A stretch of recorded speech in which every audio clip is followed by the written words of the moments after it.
Chairman, and I welcome all our witnesses today.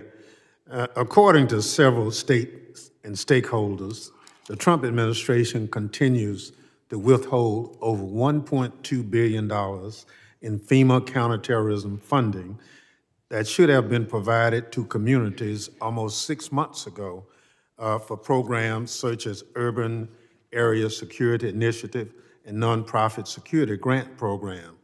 The Trump administration is even challenging court orders that would make this funding available immediately to first responders, nonprofits, and other local partners. In many communities, this lack of funding is jeopardizing security preparations for upcoming large events, such as the FIFA World Cup, America 250 celebrations, and 2028 Olympic Games.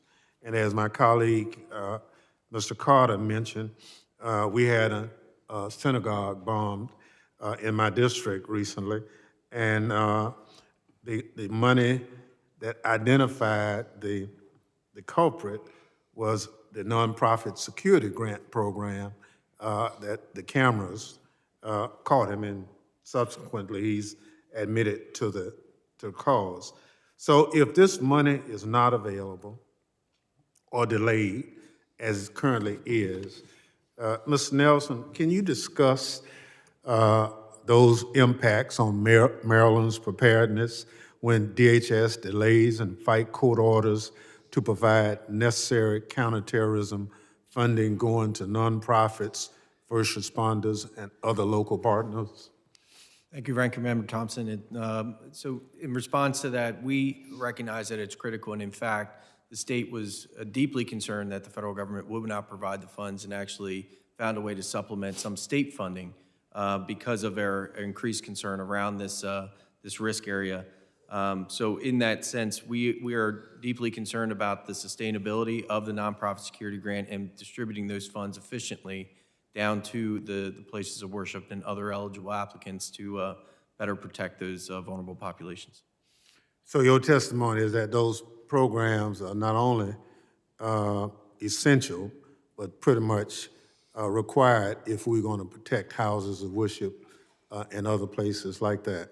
Yes, sir, as much as Governor Moore has dedicated state funding to back up that fact. Well, another comment that Mr. Chairman, we're coming in contact with is right now the Secretary is signing each grant award of $100,000 or more.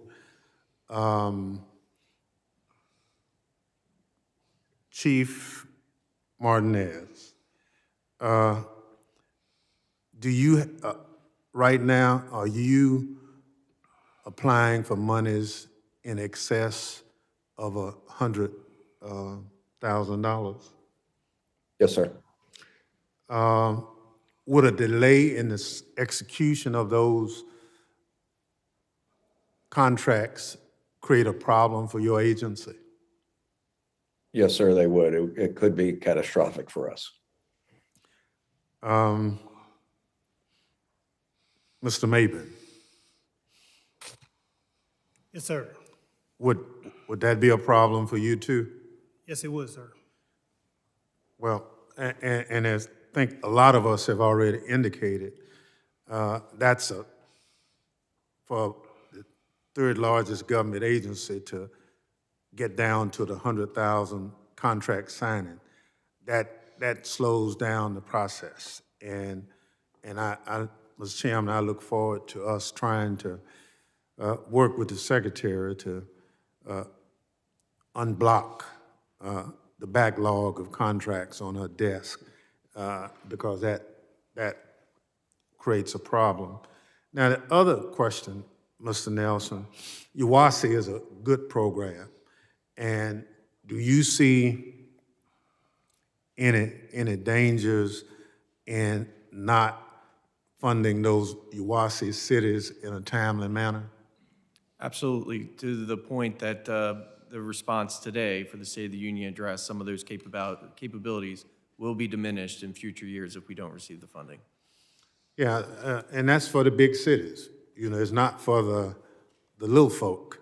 but we created a special program for those large areas because they need the assistance.